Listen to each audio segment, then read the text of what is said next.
Et si je vous parlais d'un édifice construit en plein cœur de Chicago, tellement grand que les habitants le surnomment le château, dans lequel un étrange propriétaire a fait construire une salle de dissection, des couloirs tordus, des escaliers qui mènent nulle part, ou encore des pièces qui ne s'ouvrent que de l'extérieur.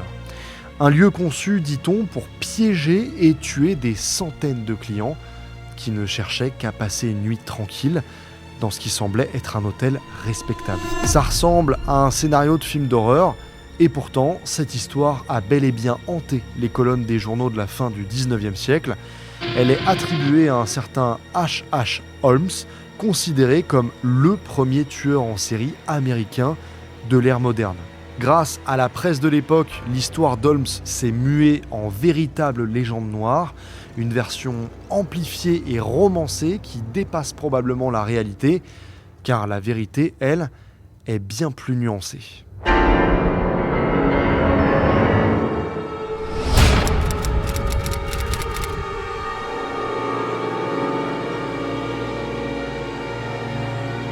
Et d'ailleurs, en parlant de Chicago, certains d'entre vous s'en rappellent sûrement, je suis allé là-bas récemment pour tourner ma vidéo sur Al Capone. Et pendant ce voyage, je voulais absolument filmer l'endroit où se trouvait le fameux château de H.H. Holmes, celui dont on va parler dans cette vidéo. Sauf que l'endroit est loin d'être accueillant.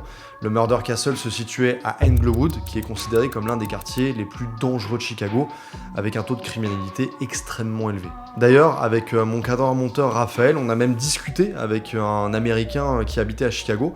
Il nous demandait un petit peu ce qu'on faisait, et quand on lui a dit qu'on allait tourner cette vidéo-là et qu'on allait se rendre dans ces lieux-là, il nous a dit de ne surtout pas y aller, et encore moins avec du matériel vidéo visible. Donc à ce moment-là, j'ai compris que c'était trop risqué, donc il n'y aura pas de plan réel dans cette vidéo. En revanche, pendant ce voyage, il y a quelque chose qui m'a quand même été indispensable, Saily, qui sponsorise cette vidéo. Pour vous expliquer rapidement, Saily, c'est une application qui va vous permettre d'installer une carte eSIM en quelques secondes directement sur votre smartphone. Vous n'avez pas besoin de carte SIM physique, pas besoin de faire la queue dans une boutique à l'aéroport, et surtout, vous n'avez pas de hors-forfait monstrueux. Vous choisissez simplement votre destination parmi plus de 200 pays, et elle s'active automatiquement dès que vous atterrissez. C'est exactement ce que j'ai fait pour Chicago, et j'avais du réseau immédiatement, GPS, Uber, messages, itinéraires, envoi de fichiers, enfin bref, il y a tout qui fonctionnait parfaitement. Et ce que je trouve ultra pratique d'ailleurs, c'est qu'on a besoin d'installer l'eSIM juste une seule fois. Il n'y a pas besoin de la réinstaller en permanence. Si vous faites un nouveau voyage ou quoi que ce soit, non, à partir du moment où vous l'avez installé une première fois, vous avez juste à reprendre un forfait quand vous voyagez. Vous avez aussi d'autres fonctionnalités comme le bloqueur de publicité intégré pour économiser de la data, la protection web plus le chiffrement quand vous utilisez du Wi-Fi en public. Vous pouvez aussi avoir une alerte quand vous atteignez les 80% de votre consommation pour éviter les hors-forfaits. La recharge instantanée sur l'application directement. En bref, si vous avez un voyage de prévu bientôt, vous pouvez profiter de moins 15% avec mon code NEOXY. Vous avez le QR code qui s'affiche ici pour télécharger l'application ou alors le lien qui se situe en description ou en commentaire épinglé. Merci beaucoup à Saily de soutenir ce format. Retour à notre histoire.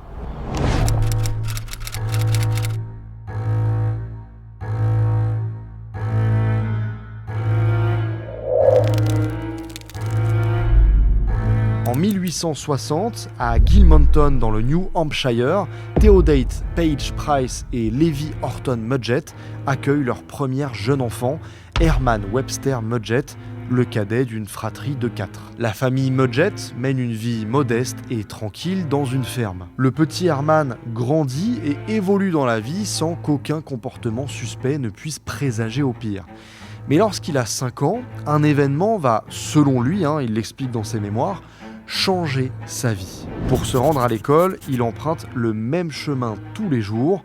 Sur son trajet, il passe devant le cabinet du Dr Wright, médecin de la famille. Il faut se rendre compte qu'à l'époque, la médecine, elle n'est pas aussi développée comme elle l'est aujourd'hui, et ce n'est pas rare que des odeurs nauséabondes émanent du cabinet et que des potions étranges soient abritées derrière les murs opaques du bâtiment. Cette ambiance n'a rien de rassurant pour Herman, et à chaque passage devant le cabinet, une angoisse sourde l'envahit. Il a la mauvaise idée de confier ses peurs à 2 de ses camarades de classe. Et un jour, lors du trajet retour, il décide de le piéger en le poussant à l'intérieur du cabinet et en l'enfermant dans un cagibi plongé dans le noir. Herman est tétanisé, Dans la pénombre, il parvient à discerner ce qui s'apparente à un squelette humain.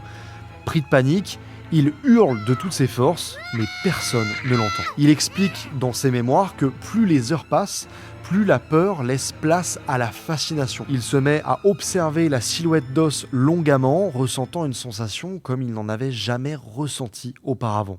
Tout à coup, la porte s'ouvre, le Dr Wright est de retour et le jeune garçon en profite pour s'enfuir le plus vite possible. Selon les mots consignés par Herman lui-même dans ses mémoires, cette expérience est le point de bascule de sa vie, le moment où son appétence pour le mal est née.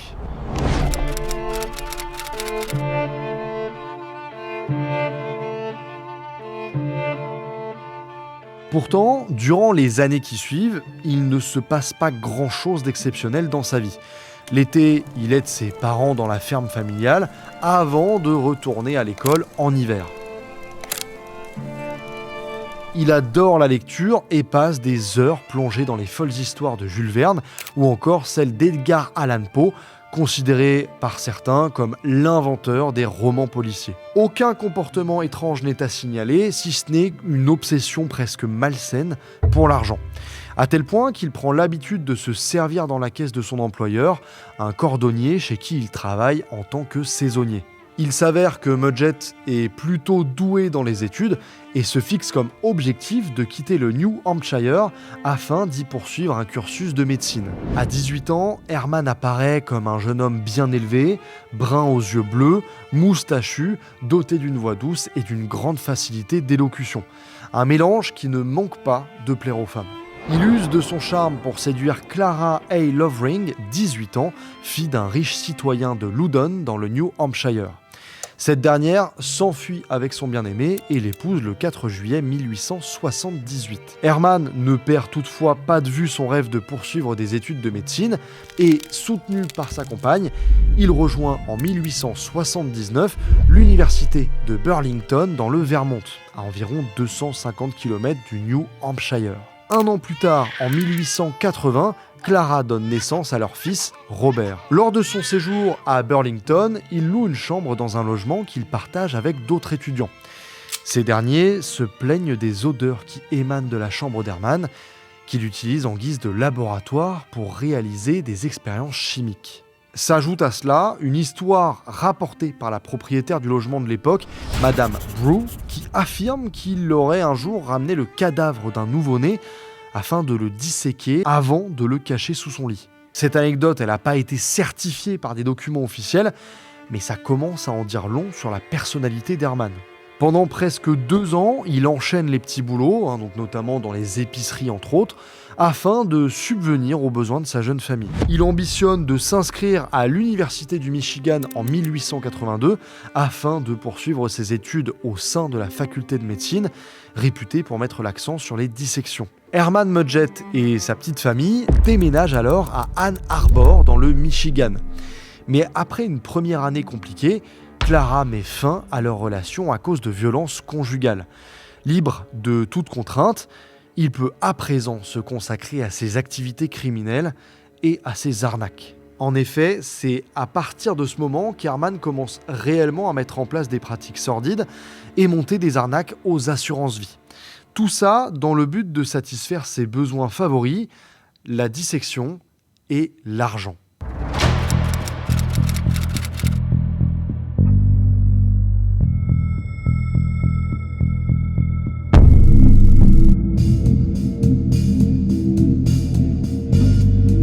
Les sombres activités d'Herman commencent à se multiplier au sein de l'Université du Michigan. Dans un premier temps, il se met régulièrement à suivre son professeur d'anatomie pour aller déterrer des corps dans les cimetières. Alors, ça peut paraître étrange, mais c'est une pratique plutôt courante à cette époque pour les facultés de médecine qui ne parviennent pas toujours à avoir le nombre de cadavres nécessaires pour les travaux pratiques de leurs étudiants. Avec un ami à lui, Robert Leacock, Herman monte un plan macabre afin de frauder les compagnies d'assurance. Celui-ci consiste dans un premier temps à voler des cadavres à l'université et leur créer une identité afin d'être en mesure de souscrire des assurances-vie. Dans un second temps, quelques mois plus tard, il met leur mort en scène pour toucher l'assurance. Ces pratiques continuent de faire grandir en lui son intérêt obsessionnel pour les cadavres et la dissection. une fois son diplôme en poche, il déménage à Moores, dans l'État de New York. Malgré son statut de médecin, l'idée de gagner sa vie honnêtement n'a toujours pas l'air d'être une option sérieuse et envisageable. En 1884, dans la région de Moores, une importante épidémie de variole sévit. Une aubaine pour Herman qui sort immédiatement sa panoplie d'escrocs afin de profiter de la situation. Il parcourt la région avec un nouveau mensonge en poche. Il se fait passer pour un représentant du Conseil de la Santé et certifie auprès des habitants que la vaccination est obligatoire. Bien entendu, il vend lui-même le prétendu vaccin au prix de 25 centimes. Donc à l'époque, les 25 centimes représentent 7 € actuellement en 2025. Son petit manège fonctionne bien puisqu'avec le pactole amassé, il loue un bureau qu'il aménage en laboratoire. Son projet est clair, fabriquer de faux médicaments, rien que ça, mais c'est un échec, il ne gagne pas assez d'argent pour payer son loyer, ce qui l'oblige à mettre en avant ses talents de menteur auprès du propriétaire pour repousser l'échéance à chaque fois. S'ajoute à cela une rumeur plutôt inquiétante selon laquelle il aurait été vu avec un petit garçon qui a mystérieusement disparu. Herman affirme que ce dernier est retourné dans sa famille, cette affaire n'a jamais été élucidée. Ça commence à faire beaucoup. Il doit tellement d'argent qu'il finit par quitter la ville du jour au lendemain, sans payer ses dettes, bien évidemment. On a donc un homme qui n'est pas réellement emballé avec l'idée de gagner sa vie honnêtement, qui n'aime pas payer ce qu'il doit, et en plus qui s'adonne à des passe-temps plus que douteux. Mais ce n'est rien comparé à la suite de son histoire.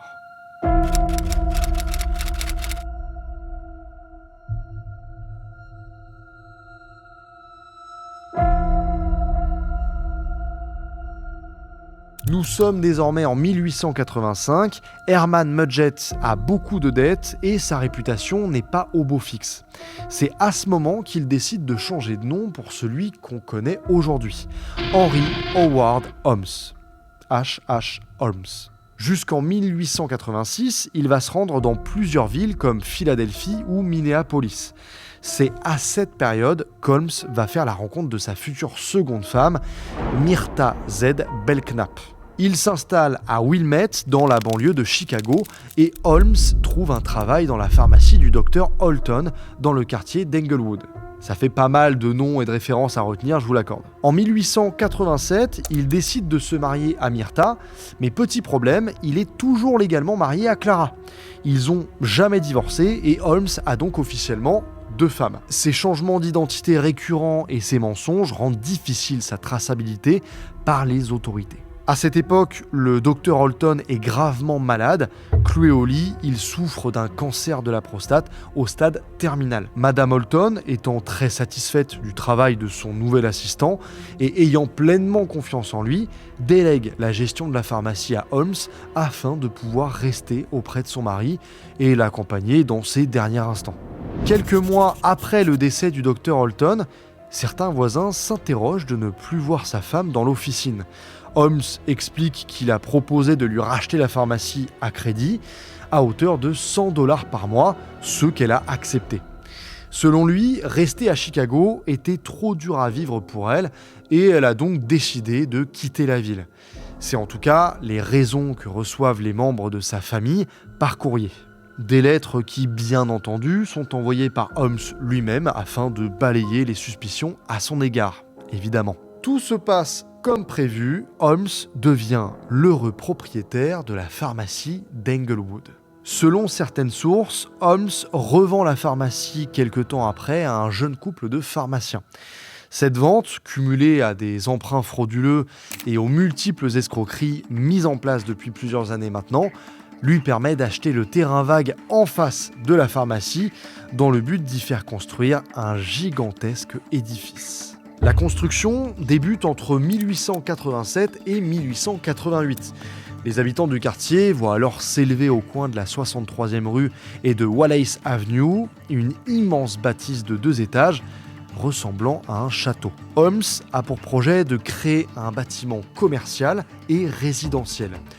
Au rez-de-chaussée, nous pouvons y trouver des commerces et une pharmacie. Et dans l'étage supérieur, des appartements, ainsi qu'un laboratoire et une salle de dissection pour qu'Holmes puisse continuer ses petites expériences qui lui sont si chères. La construction suscite quelques interrogations.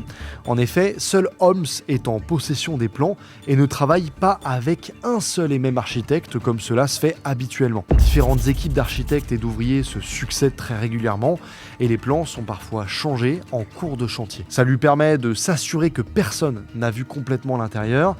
Certains travailleurs ne savent même pas à quoi ressemblent les étages supérieurs. Et pour cause, les plans de Holmes sont très étranges. Certaines pièces ne s'ouvrent que de l'extérieur ou ne sont accessibles que par lui-même.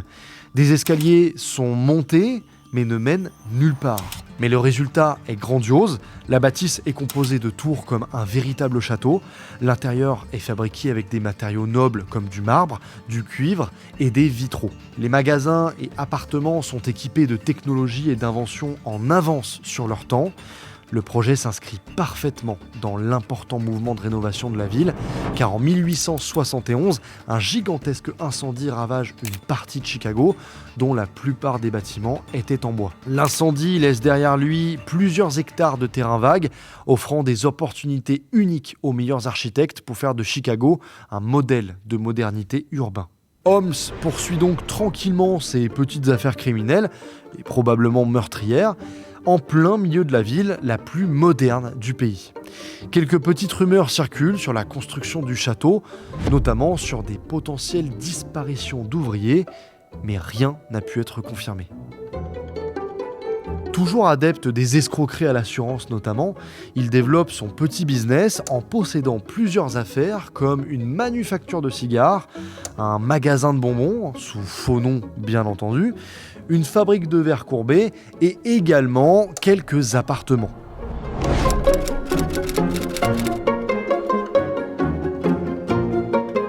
En 1889, un événement survient et fait basculer l'histoire de H.H. Holmes, alors âgé de 29 ans, dans une autre dimension.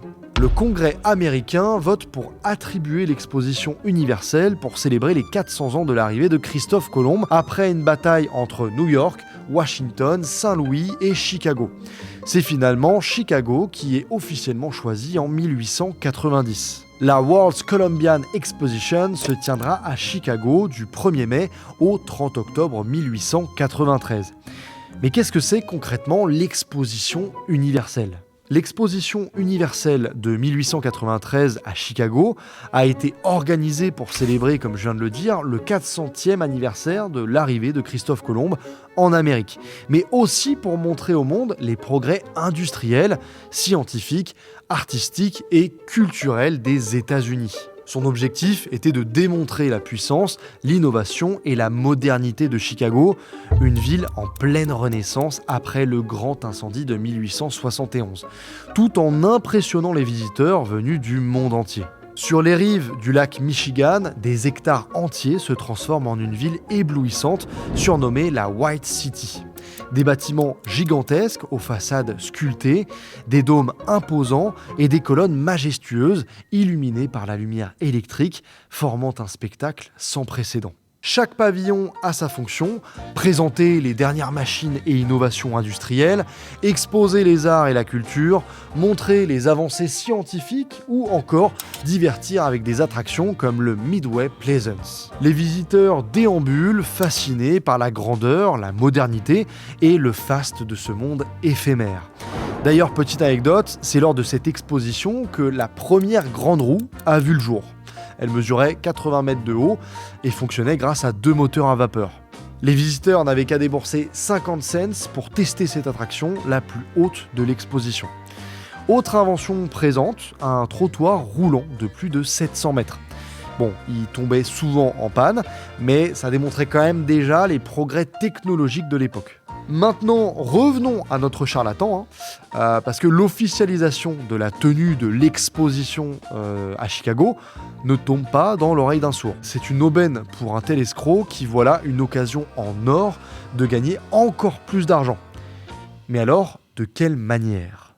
À la suite de cette annonce, H.H. Holmes prend la décision d'agrandir son château et d'y ajouter un étage. L'objectif est simple, l'aménager en hôtel pour les futurs visiteurs de l'exposition qui viendront du monde entier. Pour info, l'expo de Chicago a cumulé plus de 20 millions de visiteurs au total.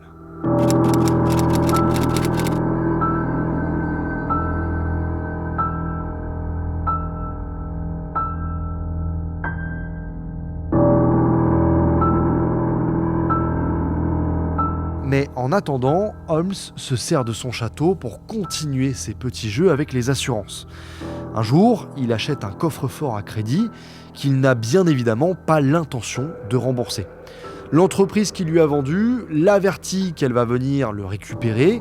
Holmes les provoque en leur disant « D'accord, mais vous ne devez absolument pas abîmer le bâtiment ». Lorsque l'entreprise arrive, elle se rend vite compte qu'elle ne peut pas repartir avec le coffre sans détruire les murs et repart donc sans lui. Une nouvelle victoire pour Holmes. La carrière de meurtrier de H.H. Holmes s'accélère au début des années 1890. En 1891, 2 ans avant le début de l'exposition, une jeune femme du nom de Julia Connor emménage dans le château avec son mari, qui travaille d'ailleurs pour Holmes, et sa fille. Quelque temps plus tard, Julia annonce avoir des relations extra-conjugales avec Holmes. Holmes qui, en parallèle, est devenu papa d'une petite fille avec sa femme Myrta. Julia se sépare de son mari et se rapproche de Holmes. Elle s'implique même dans ses affaires douteuses, le laissant signer des documents importants à sa place. Mais cette proximité avec Holmes va lui être fatale. Le soir de Noël 1891, Julia et sa fille Pearl disparaissent soudainement. On ne les reverra jamais. Forcément, les autres résidents et quelques clients se posent alors des questions. Holmes rassure tout le monde en disant simplement que Julia et sa fille sont partis au mariage de sa sœur dans un état voisin. Une toute autre histoire vient contrer cette version des faits. Il aurait en réalité mis enceinte Julia et l'aurait tuée involontairement en tentant de l'avorter. Il décide ensuite de se débarrasser de la petite Pearl en l'empoisonnant. 5 mois plus tard, en mai 1892, il engage une dactylographe du nom d'Emmeline Cigrand. Il use de ses charmes pour lui faire la cour et entreprend une relation avec elle. Il lui promet même de divorcer de Myrta. Bien évidemment, comme il n'a déjà jamais divorcé de sa première femme Clara, il ne tient pas sa promesse, ce qui n'est pas très surprenant. Emmeline s'impatiente et commence à se méfier de Holmes. Le 6 décembre 1892, elle fait part de ses inquiétudes à un couple d'amis vivant dans la résidence. Elle leur évoque ses envies de quitter Holmes et de partir du château. La suite, on commence tristement à être habitué. Plus de nouvelles d'Emmeline du jour au lendemain. Lorsque le couple demande à Holmes s'il sait ce qui a pu se passer, il répond qu'elle est partie se marier et comme par hasard, il revient quelques jours plus tard avec ce qui semble être un faire-part de mariage. Ce même faire-part est envoyé aux parents d'Emmeline ainsi qu'à son cousin. Herman poursuit sur sa lancée.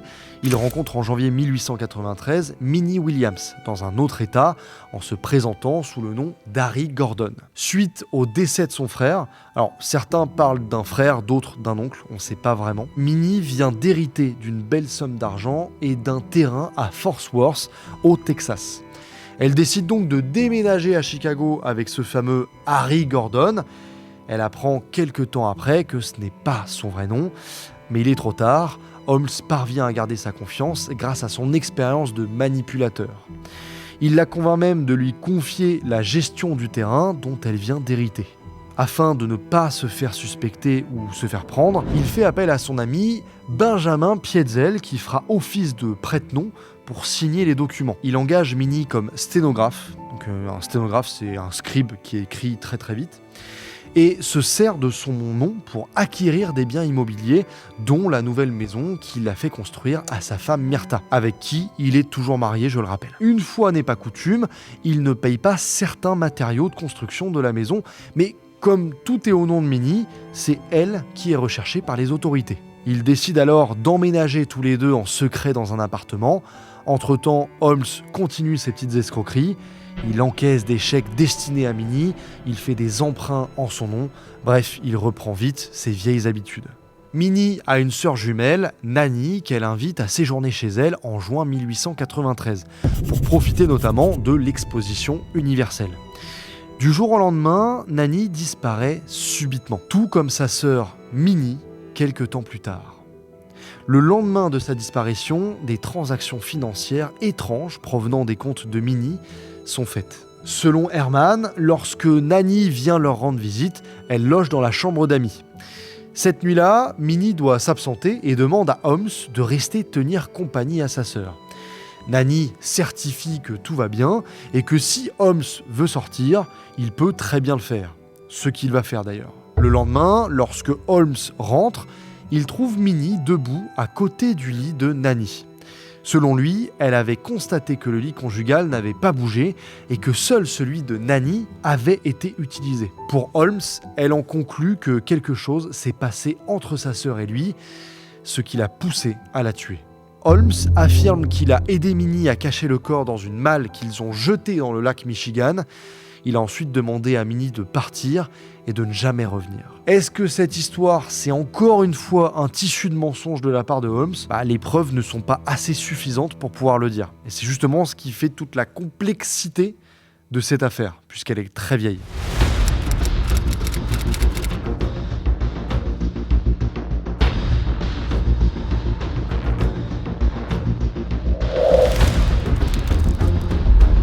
En janvier 1894, Holmes fait ses valises et part à Denver se marier avec Georgina York, une femme qu'il a rencontrée à Chicago, sous un autre nom encore une fois. Il se rend avec elle à Fort Worth, au Texas. Peut-être que ça vous rappelle quelque chose. Parce que oui, il s'agit de la ville où Minnie avait hérité d'un terrain. Il y rejoint son ami et fidèle complice Benjamin Pitzel pour y faire construire un deuxième château presque identique à celui de Chicago. Une nouvelle fois, l'histoire se répète, il paye tous les matériaux à crédit, ne rembourse personne et use de multiples fausses identités pour arriver à ses fins. Tout se passe bien pour lui, il gagne de plus en plus d'argent mais décide de ne pas s'arrêter là. Avec Pitzel, ils conviennent d'acheter plusieurs chevaux avec des billets à ordre. Billets à ordre qui n'ont évidemment aucune valeur et revendent les chevaux pour de l'argent liquide. Concrètement, c'est du vol de chevaux. Et cette petite arnaque aura son importance sur la suite de son histoire. Avec Pitzel, il déménage à nouveau à Saint-Louis cette fois-ci. Il tombe sur un monsieur qui souhaite vendre sa pharmacie car il est surendetté. Il n'a pas besoin d'en dire plus pour que Holmes saisisse l'opportunité. Il lui propose de lui racheter une toute petite partie en cash et le reste en billets à ordre, c'est-à-dire sans fonds. Il acquiert donc cette pharmacie sous le nom de H.M. Howard. De son côté, Pitzel se rend chez un fournisseur pharmaceutique sous le nom de Mr. Brown, se présentant comme un acheteur potentiel de la pharmacie de H.M. Howard. Son objectif, le convaincre de lui avancer les fonds nécessaires à l'achat et en échange, l'engager comme fournisseur officiel. Le deal accepté, Pitzel et Holmes encaissent l'argent le jour même et s'envolent. Mais cette fois-ci, ce petit manège se termine mal pour Holmes, qui se fait arrêter par la police et finit en prison. Durant son séjour carcéral, Holmes croise la route d'un détenu qui ne passe pas inaperçu, Marion Hedgepeth, un élégant braqueur de train surnommé The Debonair Bandit. Entre ces deux escrocs, la conversation s'oriente vite vers l'argent facile. Holmes lui confie alors son projet, simuler la mort d'un complice pour toucher une assurance vie colossale. Hedgepeth, plus aguerri au monde du crime organisé, lui fait remarquer qu'un tel plan ne peut fonctionner sans une couverture légale solide. Il lui conseille donc de s'attacher les services d'un avocat complaisant. Il lui souffle le nom de Jephthah Howe, un homme de loi de Saint-Louis, connu pour fermer les yeux sur les affaires douteuses.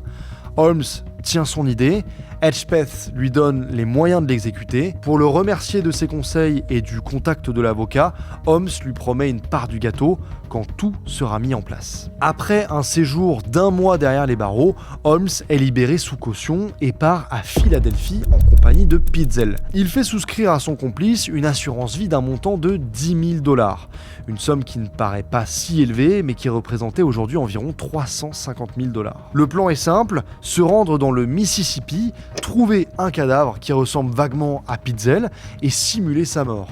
Mais les deux acolytes rentrent bredouille pour des raisons inconnues. Avant de passer à l'action, Pitzel prévient sa femme et prend à part sa fille aînée.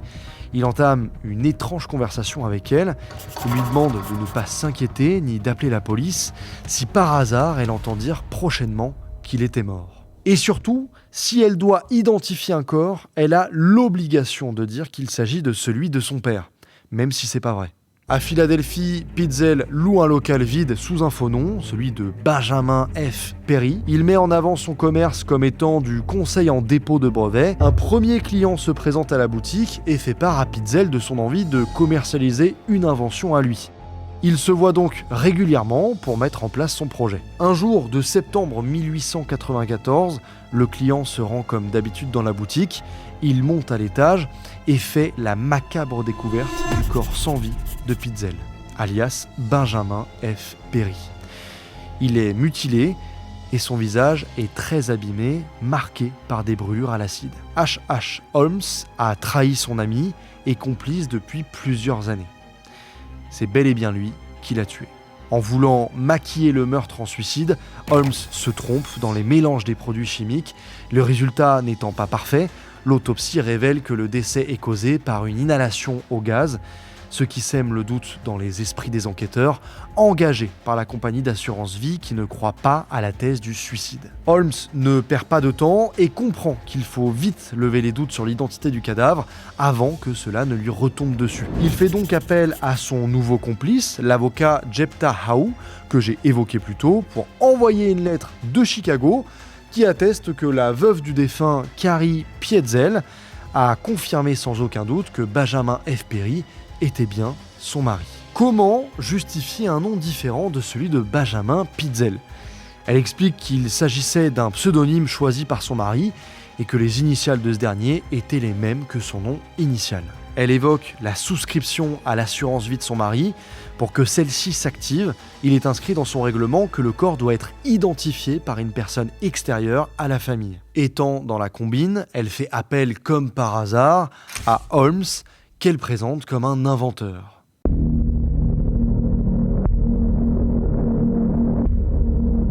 Holmes se rend donc à Philadelphie, parfaitement grimé, et sous un autre pseudonyme, évidemment. Il est accompagné de la fille de Pitzel, Alice, 15 ans. Avant d'arriver, Holmes rassure une nouvelle fois Alice en lui certifiant qu'il ne s'agit pas de son père. Lors de l'identification, un drap cache le visage de Pitzel, ne laissant apparaître que sa dentition. Alice s'approche et suit scrupuleusement les consignes que Holmes lui a rappelées juste avant.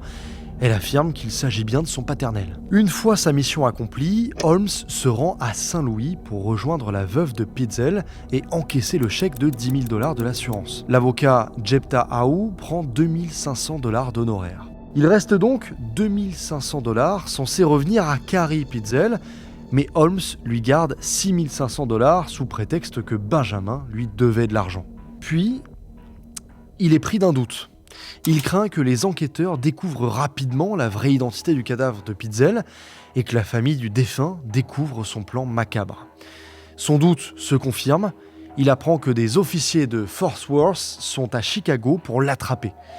Pour Holmes, il s'agit d'une course contre la montre. En parallèle, il l'ignore, mais Marion Hedgepeth, son ancien codétenu, n'apprécie guère de ne pas avoir touché sa part comme convenu. Il écrit donc une lettre dans laquelle il certifie que la mort de Pitzel a été orchestrée par Holmes dans le but de frauder l'assurance. Cette lettre n'arrange pas les affaires de Herman, qui devient un des hommes les plus recherchés du pays. Pour lui, il n'y a plus qu'une solution pour s'en sortir, faire disparaître toutes les personnes susceptibles de le faire tomber.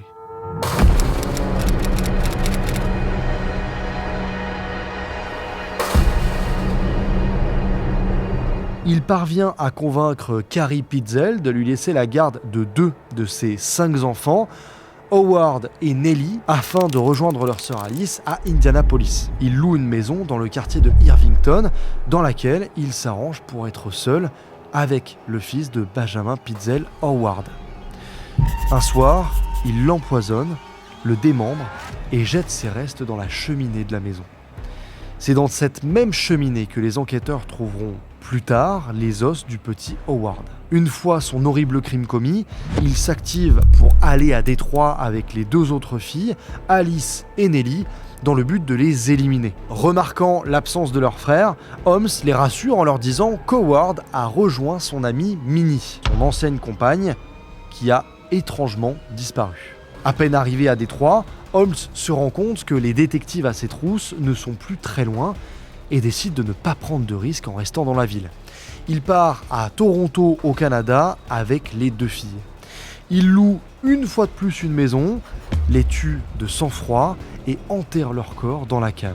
Il décide ensuite de revenir à Gilminton, dans le New Hampshire, pour y rejoindre qui ? Clara, sa toute première femme. La surprise est totale pour Clara, qui n'avait plus de nouvelles de son mari depuis toutes ces années. Herman enfile une nouvelle fois son costume de manipulateur et lui fait croire qu'après un accident de train, il a été pris d'une amnésie totale et qu'il vient à peine de retrouver la mémoire. Elle le croit. Seulement quelques jours plus tard, il part pour Boston dans le but d'en finir avec Carrie Pitzel et ses 2 derniers enfants. Mais une fois à Boston, la cavale touche à sa fin. Il est arrêté le 17 novembre 1894 suite à un mandat d'arrêt concernant ses vols de chevaux au Texas. Car oui, voler des chevaux au Texas à l'époque est un crime passible de la peine de mort par pendaison. Une fois au poste de police, Holmes reconnaît des personnes travaillant pour la Fidelity Mutual Life, l'assurance qu'il utilisait pour ses escroqueries. Il fait donc rapidement le lien avec son cas personnel et comprend qu'une enquête pour fraude est en cours. Il voit une opportunité d'échapper à la peine de mort au Texas et accepte d'être transféré à Philadelphie afin d'être jugé concernant l'affaire de fraude avec Benjamin Pitzel. Interrogé par les enquêteurs, il plaide coupable pour escroquerie à l'assurance vie et en profite pour dénoncer l'avocat Jephthah Howe comme complice. Dans sa déclaration officielle, il admet avoir trouvé des cadavres à New York, mais que la mise en scène a été orchestrée par Benjamin Pitzel avant de fuir en Amérique du Sud. Il pense pouvoir s'en tirer avec 2 ans de prison maximum. L'affaire commence à faire couler beaucoup d'encre dans la presse et un inspecteur du nom de Gaillard ne croit pas en cette version. Il est persuadé qu'il est le meurtrier de Pitzel et parvient à convaincre la justice d'ouvrir un nouveau procès, cette fois-ci pour homicide. Un détail attire encore plus l'attention des enquêteurs, la disparition des 3 enfants de Carrie Pitzel, censés être avec Minnie Williams. Un détective est mis sur l'affaire dans le but d'éclaircir cette histoire. En juillet 1895, les corps de Nellie et Alice sont découverts dans le sous-sol de la maison de Toronto. Suite à cette découverte, son immense château à Chicago est passé au peigne fin par les enquêteurs persuadés de faire d'autres trouvailles macabres. Le public s'attend à un spectacle d'horreur, mais à la grande surprise, rien d'incriminant n'est à signaler. Les cadavres retrouvés de Nellie et Alice suffisent à la police pour déduire que le corps retrouvé à Philadelphie était bien celui de leur père, Benjamin Pitzel. Mais encore une fois, les preuves sont maigres. La seule preuve qui incrimine Holmes est le témoignage du client de Pitzel qui affirme l'avoir déjà vu une fois à l'intérieur de la boutique. Holmes et ses avocats sont persuadés que le dossier est trop maigre pour le condamner, ce qui n'est pas de l'avis du jury. Il est reconnu coupable de meurtre et est condamné à la pendaison.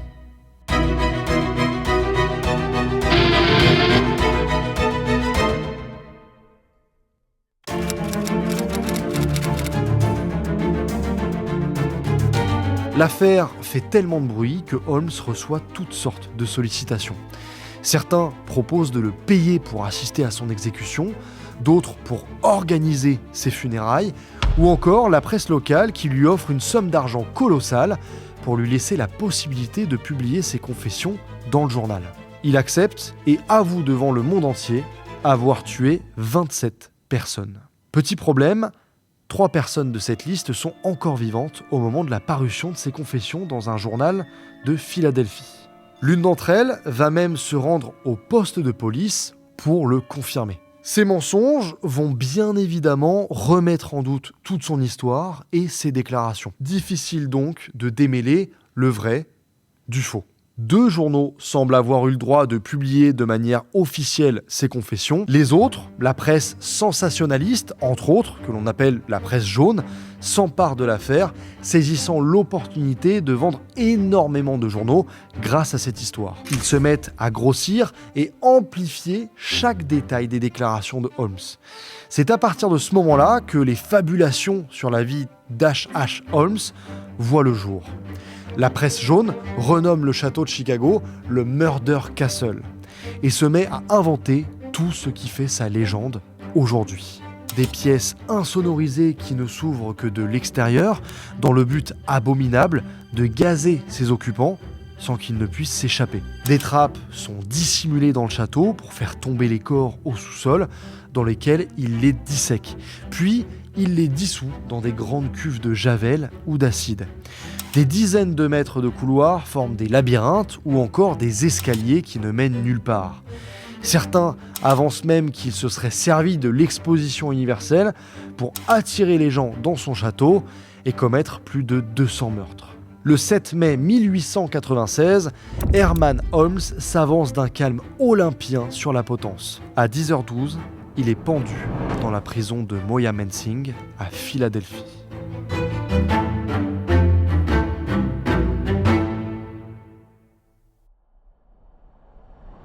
Aujourd'hui encore, la frontière entre la réalité et la légende d'H.H. Holmes reste floue. Dans les faits, la justice ne retiendra que 9 victimes contre lui, mais la presse à scandale de l'époque, avide de sensationnalisme, évoquera des dizaines, parfois même des centaines de meurtres. C'est ce décalage qui a transformé un escroc meurtrier en véritable monstre de légende. Un siècle plus tard, cette fascination ne faiblit pas. Ses propres descendants ont même participé à une série télévisée où ils cherchent à prouver que H.H. Holmes et Jack l'Éventreur pourraient n'avoir été qu'une seule et même personne. Une hypothèse très contestée, mais qui illustre à quel point Holmes n'est pas seulement un criminel du 19e siècle, il est devenu un mythe qui continue de hanter notre imaginaire. Et comme pour renforcer ce paradoxe, l'homme qui avait passé sa vie à manipuler et profaner les cadavres demanda que son propre corps soit enterré sous une épaisse chape de ciment, de peur qu'on ne vienne le troubler. Il était terrifié à l'idée que des médecins viennent disséquer son cerveau pour l'étudier. Une ultime contradiction, et peut-être le plus grand des cynismes d'Herman Webster Mudgett. C'est la fin de cette vidéo, j'espère qu'elle vous aura plu. On est revenu sur une des histoires les plus anciennes qu'on abordera sur cette chaîne certainement. C'est une histoire qui n'est pas forcément évidente parce que, mine de rien, maintenant elle date d'il y a quand même 130 ans. Vous pouvez vous abonner gratuitement et vous avez aussi toutes mes vidéos en format podcast. Les liens sont en description. Et encore une fois, merci à Sailly d'avoir sponsorisé cette vidéo. Je vous rappelle qu'avec le code NEOXY, vous avez le droit à 15% de réduction. Merci à vous, c'était NEOXY.